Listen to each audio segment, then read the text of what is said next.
반갑습니다. 카페에서 일을 하다 보면요, 참 다양한 사람들이 카페를 찾아오게 됩니다.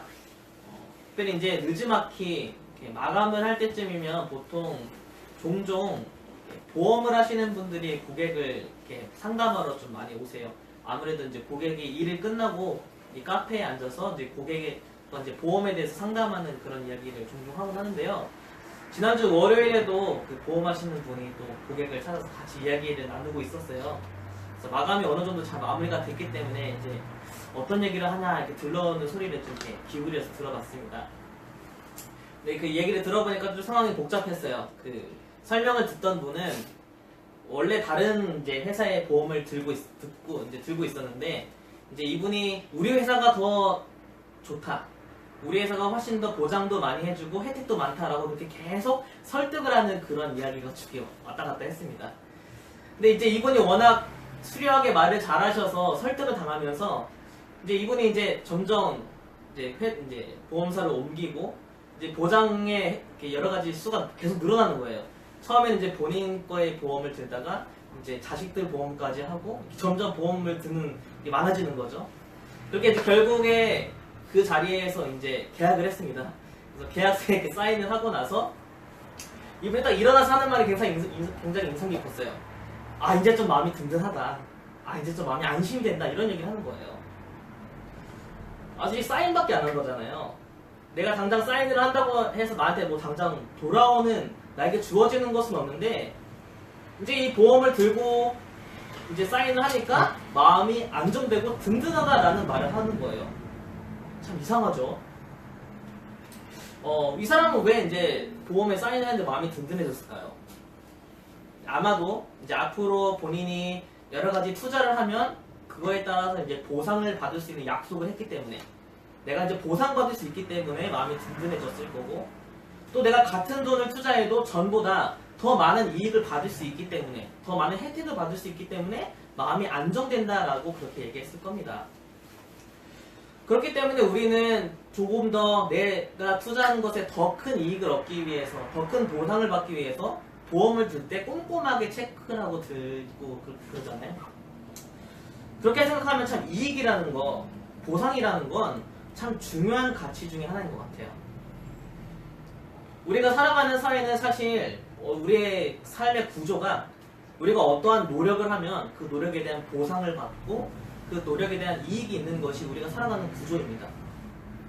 우리는 뭔가 노력을 하면 당연히 보상을 받고 이익을 얻는 게 당연한 일이죠. 그렇기 때문에 사실 우리가 사는 사회에서 이익이라는 것은 굉장히 중요한 가치예요. 하지만 이익이라는 게 최고의 가치는 아닙니다. 반드시 이익이 가장 중요한 가치가 되는 것은 아니에요. 때로는 이익보다 더 중요한 가치도 있습니다. 오늘 보면 16절에 보면요, 바울이 그리고 실라가 빌립보 성에 들어갔는데 한 여자를 만납니다. 이 여자는 귀신 들린 여자였고 점을 쳐서 다른 사람들에게 많은 이익을 주는 사람, 특별히 자기의 주인에게 그 점친 그 복채를 받아서 많은 이익을 남겨주는 사람이었습니다. 근데 이 사람이 이제 점을 치는데 단순히 이 점이 어떻게 우리가 길거리에서 만나는 뭐 사주풀이 아니면 타로점 이렇게처럼 뭐 간단한 뭐 점쟁이 이런 수준이 아니라요. 이 점을 친다라는 단어를 이제 헬라어로 풀어보면 피톤이라는 단어예요. 피톤. 근데 이 피톤이라는 단어가 성경에서 딱 한 번 여기에 쓰였습니다. 이 피톤이라는 단어는 사실 그리스 신화에 나오는 뱀의 이름인데, 이 뱀은 포세이돈의 아들이고 델포이라는 그 신전, 그 지역을 다스리고 있는 뱀이었습니다. 그러니까 지도를 보니까 이 델포이라는 지역이랑 이 빌립보 지역이 굉장히 가까운 곳에 있더라고요. 그래서 한번 생각을 해봤어요. 아, 이 빌립보는 이 델포이라는 신을 섬기고 있거나 아니면 델포이에 관한, 피톤에 관한 전설이 내려져 있는 곳이다. 근데 이 피톤이라는 뱀은요, 그 신화에 따르면 예지 능력을 갖고 있었습니다.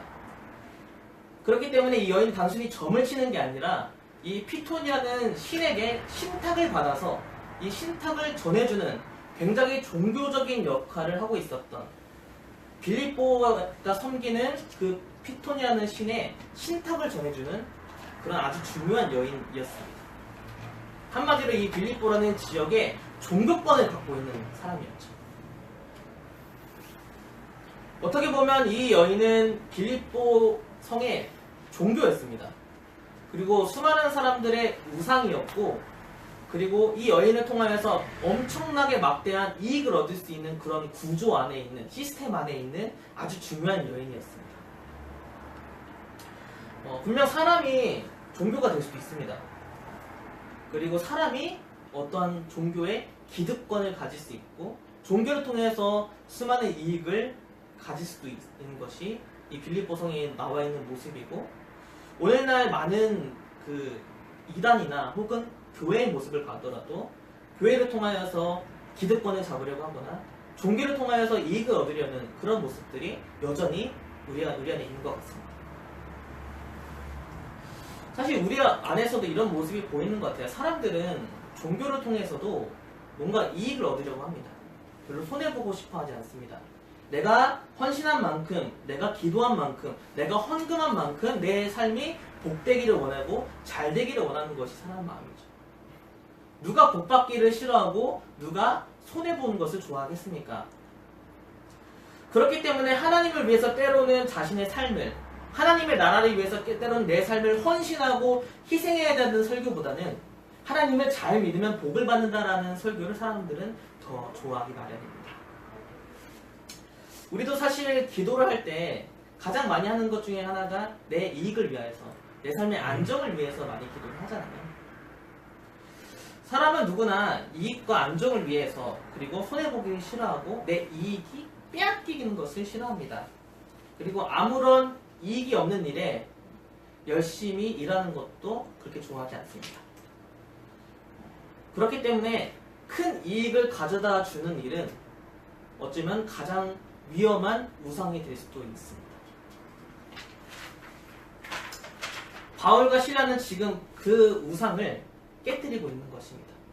가장 큰 이익을 주는 그것을 무너뜨리고 있는 것입니다.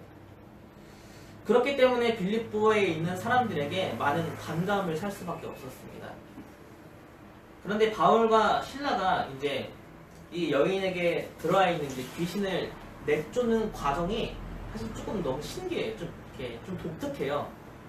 그 귀신 들린 여인이 바울과 실라에게 이렇게 얘기를 합니다. 이 사람들은 하나님의 종으로서 너희들에게 구원의 길을 알려줄 사람들이다 라고 그렇게 바울과 실라를 인정하고 세워주고 그리고 지지하는 것 같은 발언을 합니다.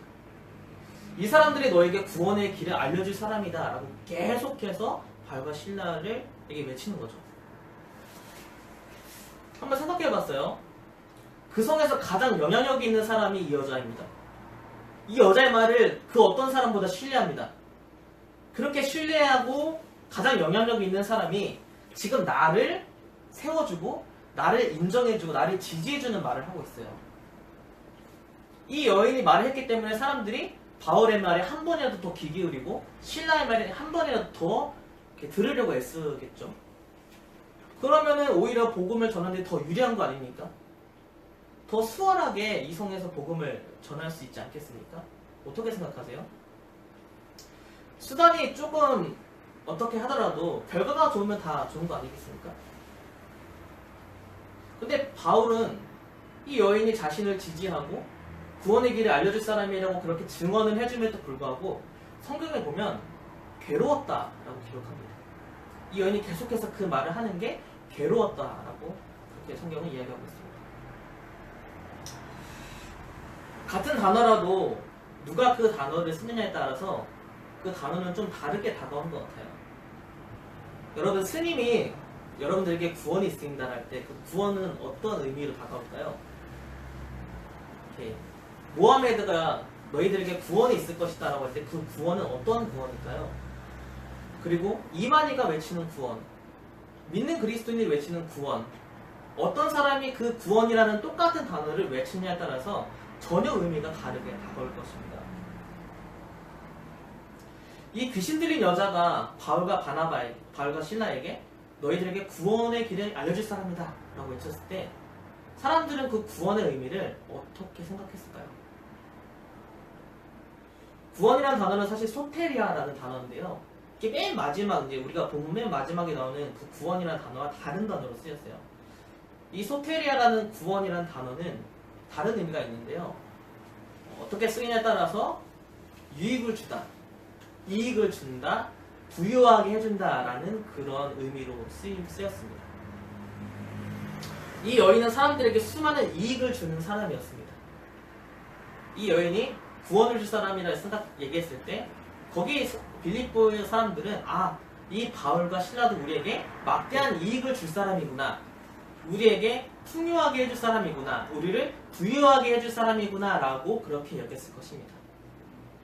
그래서 계속해서 바울과 실라를 찾아와서 우리를 부유한 길로 인도해달라고, 우리를 풍요로운 길로 인도해달라고 그렇게 괴롭혔을 거고, 그래서 바울과 실라는 그것이 너무 괴로웠습니다. 그래서 당장 그 귀신을 내쫓는 걸로 그 사태를 마무리하게 됩니다. 근데 저는 이 바울이 괴로워하는 그 모습을 보면서 한편으로 제 모습을 좀 돌아보게 되었어요. 우리는 구원을 다른 사람들에게 어떻게 전하고 있습니까? 우리는 구원을 무엇이라고 다른 사람에게 소개하고 있습니까? 사실 교회에 초대하기 위해서 우리는 많은 방법과 수단을 사용합니다. 저도 다른 사람을 교회로 인도하기 위해서 참 많은 수단과 방법을 썼고, 때로는 제 가장 친한 친구에게 전도를 실패하는 그런 참 안타까운 일들도 있었습니다. 우리가 이 사람을 구원하기 위해서, 교회에 초대하기 위해서 물론 많은 수단을 쓸 수 있고 많은 방법을 쓸 수 있겠지만, 하지만 결정적으로 구원은 너의 잘됨이 아니라는 것, 구원은 결코 풍요로운 삶을 보장해주지 않는다는 것, 구원은 결코 물질적인 복을 주는 것이나 구원은 결코 안정적인 삶을 너에게 주는 것이 아니라는 것을, 구원은 죄인된 우리가 예수 그리스도에 인하여서 하나님의 자녀가 되는 그런 은혜라는 것을 반드시 이야기해줘야 합니다. 그렇기 때문에 우리가 다른 사람을 초대할 수는 있지만 이 사람에게 반드시 예수 그리스도, 그 올바른 구원을 전해줘야 한다는 것이죠. 초대는 하지만 예수님을 전하지 않으면요, 이 구원의 길을 전하지 않으면 사실 아무것도 되지 않습니다. 물론 일시적으로 사람이 늘어날 수는 있어요. 물질적인 복이나 안정적인, 사회적인 안정을 주는 그런 설교를 하면 사람들이 더 좋아하고 더 많이 모일 수는 있어요. 하지만 아무것도 남지 않습니다. 혹시 여러분들도 그 진정한 구원의 의미, 내가 받은 그 진정한 구원의 의미를 이미 잃어버린 채 기도하면서 물질적인 복이나 사회적인 안정을 추구하고 기도하고 계시지 않으십니까? 아니면 우리가 진정한 구원의 의미를 잊어버린 채 그 구원의 의미를 누리지 못하고 내 삶의 힘듦과 때로는 너무나 불안정한 삶 때문에 나에게 주신 그 구원의 감격을 놓치고 있지는 않으십니까? 우리가 만약에 하나님이 우리에게 주신 구원을 지금 누리고 있지 못하면요, 이 감격을 놓치고 있다면 우리는 비록 크리스천이지만, 우리는 비록 전도사지만 그 어떤 누구에게도 예수님의 구원을 전해줄 수가 없어요. 내가 누리지 못하고 있기 때문이죠. 그렇기 때문에 1년의 내 삶을 돌아봐도 나를 통하여서 다른 사람이 생명을 얻은 그 구원의 감격의 기쁨이 나타나지 않고, 나를 통하여서 어떤 사람이 예수 그리스도의 생명을 얻는 그 감격이 너무나 오래전 일이 되어버릴 수 있다는 것입니다. 그래서 우리가 다시 회복해야 될 것이 있다면, 진정 나에게 구원은 어떤 의미인가, 하나님이 나를 구원해 주셨다고 하는데 이 구원이 나에게 지금 무엇으로 다가오는가를 다시 돌아볼 필요가 있다는 거죠.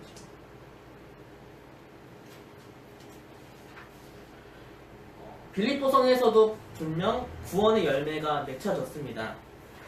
이 구원의 열매는 이 귀신 들린 여자가 열어준 그 길을 통해서 이루어진 것이 아니라, 이 바울과 실라가 감옥에 가서 절망 중에 있을 때, 그리고 아무것도 할 수 없는 그 상황 속에서 하나님이 열어주신 길을 통하여서 구원의 열매는 맺혀졌습니다. 말씀에 나와 있는 것처럼 바울과 실라는 분명 감옥에 갇혔습니다. 그리고 갇히기 전에 죽을 만큼 매도 맞았습니다. 유대인들이 고소한 것이 아니라 로마인들이 고소를 했습니다. 처음으로 겪는 일입니다. 그동안은 유대인들이 핍박을 했지만 지금 처음으로 로마인들이 핍박을 하고 있습니다. 정말 어쩌면 진짜 죽을지도 모릅니다. 이런 두려운 상황 속에서 발에 착고가 채워졌다는 것은 상징적으로 정말 아무것도 할 수 없다라는 그런 의미로 다가옵니다. 정말 도간에 든 지구, 진퇴양난, 사면초가 아무것도 할 수 없는 이 상황 속에 지금 있습니다. 예전에 권호영 지사님이랑 이런 얘기를 좀 했었어요. 사람이 좀 웬만하게 힘든 일 아니면 잘 기도를 안 하는 것 같다. 자기가 뭔가 할 수 있는 게 있거나 아니면 정말 다른 걸로 풀 수 있는 방법이 있으면 웬만해서는 하나님을 찾지 않고 기도하지 않는 것 같다. 맞는 것 같아요. 정말 방법이 있으면 그 방법을 쓰겠죠. 근데 정말 아무것도 할 수 없을 때, 정말 아무것도 할 수 없을 때, 그때에서는 정말 진실되는 기도가 나온 것 같아요. 이런 상황에 처해져 있으면 교회 뜨문뜨문 나오는 사람들도 기도하고요. 심지어 교회 안 다니는 사람도 정말 아무것도 할 수 없을 때는 하늘에 있는 무엇인가에도 기도를 하잖아요. 사람이 다 그런 것 같아요. 정말 아무것도 할 수 없는 상황 속에서는 기도는 할 수 있어요. 정말 이 상황을 어떻게든 해결해달라고 매달릴 수 있고 기도할 수 있어요. 저도 정말 내 인생에서 가장 힘든 일이 언제였나라고 떠올렸을 때 딱 떠오르는 장면이 있었는데 그때 내가 뭘 했나를 돌아보니까 기도했더라고요. 근데요, 기도는 할 수 있는데 찬양은 잘 안 나오는 것 같아요. 그 상황에서 찬양은 쉽게 잘 안 나오는 것 같아요. 정말 날 살려달라고, 정말 도와달라고 그렇게 매달리는 기도는 잘 나오는데요. 찬양하기는 쉽지 않아요. 근데 오늘 본문에 보니까 바알과 실라는 25절을 볼까요? 25절 이렇게 기록합니다. 한밤중에 바알과 실라가 기도하고 하나님을 찬송하며 제소들이 듣더라. 이 사람들은 찬양했습니다. 바알과 실라가 어떻게 찬양할 수 있었을까요? 어떻게 찬송할 수 있었을까요? 우리 주일날 목사님 설교 혹시 기억하십니까? 저 참 인상 깊었는데 하나님이 계획하신 일은 반드시 이루어집니다. 이미 이루어졌습니다. 반드시 이루어지는데 문제는 이제 이것이 이루어지기까지 어떻게 우리가 시간을 보내느냐가 중요합니다. 누군가는 이것이 반드시 이루어질지 모르고 불평하고 불만하고 무너지고 쓰러진 채로 그 시간을 아둥바둥 보낼 수도 있고요. 어떤 사람들은 하나님의 계획은 반드시 이루어질 거라는 확신 속에서 찬양하고 찬송하고 믿음을 가지고 그 한 걸음 한 걸음을 걸어갈 수 있습니다. 선택에 따라 다른 거죠. 하나님의 뜻은 반드시 이루어지니까. 바알과 실라가 하나님을 찬송할 수 있었던 이유는 내가 당장 내일 어떻게 될지 모르겠지만 내일 죽을 수도 있지만 하나님의 계획이 있으시다면 나는 여기서 결코 끝나지 않을 거라는 확신이 있기 때문입니다. 그러니까 찬양하고 찬송할 수 있는 것이죠. 하나님이 계획하신 것이 있다면 여기서 나는 결코 끝나지 않고 다시 풀려날 수 있다. 그리고 다시 나는 복음을 전할 수 있다라는 그런 확신이 있었기 때문에 찬송할 수 있는 것입니다.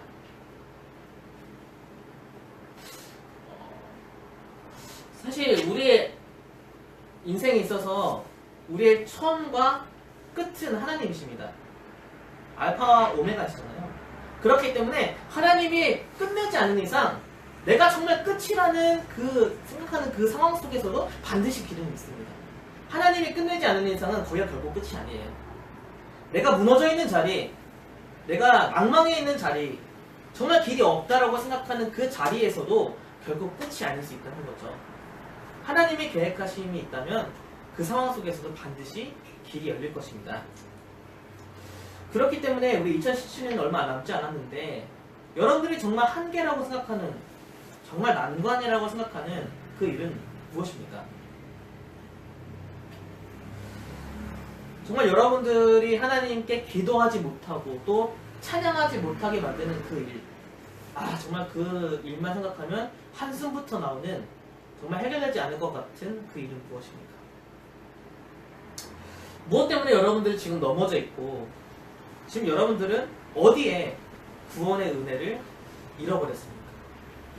여러분들은 무엇 때문에 지금 은혜를 놓치며 살고 계십니까? 거기가 끝이 아닙니다. 지금 여러분들이 겪는 이 상황이 결코 끝이 아닙니다. 하나님이 계획은 계속될 것입니다.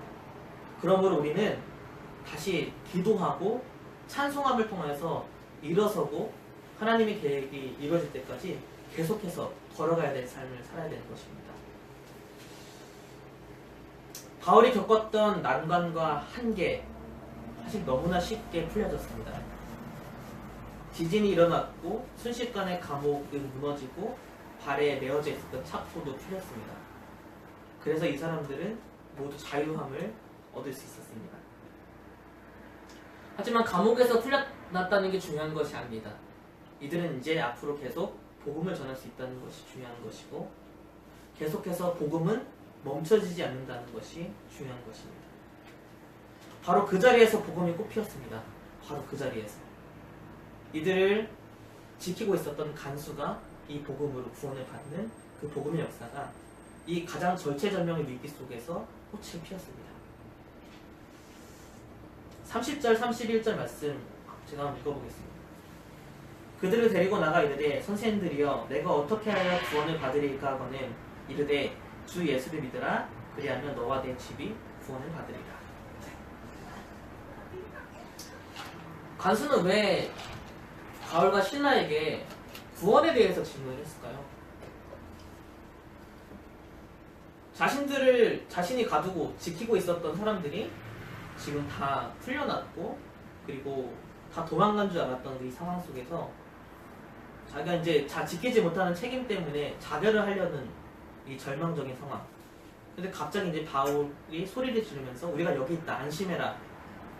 이 상황에서 왜 간수는 바울과 실라에게 구원에 대해서 물어봤을까요? 좀 이상하지 않습니까? 어떻게 해야 내가 구원을 받을 수 있습니까? 왜 이런 질문을 던졌을까요? 저도 한참 고민했어요. 왜 그랬을까? 이제 주시는 마음이 있었어요. 하나님이 역사하시면 다 그렇게 되는구나.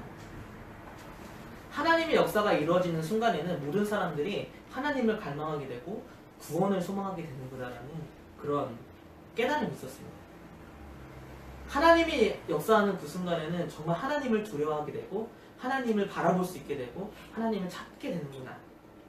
그것이 바로 하나님만이 역사하는 순간이고 하나님의 역사는 반드시 구원의 역사를 이루는구나. 주 예수를 믿으라 그리하면 너와 내 집이 구원을 얻으리라. 이 말씀은 신앙생활을 시작하면서 제가 가장 처음으로 소망했던 말씀이기도 했습니다. 가족 중에서 혼자 이제 예수님을 믿었기 때문에 이 말씀을 정말 간절히 소망하고 붙잡았던 말씀이었습니다. 그리고 여전히 저희 가정뿐만 아니라 또 우리 교우들, 우리 성도님들, 또 우리 청년들에게도 이런 역사가 이루어지길 소망하고 붙들고 있는 말씀이기 때문입니다. 우리의 삶에 하나님의 역사가 이루어난다면, 하나님만이 역사하신다면 그 하나님의 역사가 이루어지는 순간 우리의 가족들도 이러한 고백을 하게 될 것입니다. 우리가 어떻게 해야 구원을 받을 수 있겠습니까? 중요한 것은 우리의 삶에 하나님의 역사가 일어나야 됩니다. 기도함으로, 찬송함으로 하나님의 역사가 우리의 삶에 이루어져야지만 그 구원의 열매가 맺힐 수 있는 것입니다. 구원은 결코 사람의 힘으로 어떠한 논리적인 말로 전해줄 수 있는 것이 아닙니다. 하나님이 역사하실 때에만 구원의 열매가 맺혀집니다. 우리의 삶과 우리의 가정에 그렇기 때문에 하나님의 역사가 이루어지기를 원합니다. 그리고 우리 교회에 오직 하나님만이 역사하시는 그런 교회가 되기 원합니다.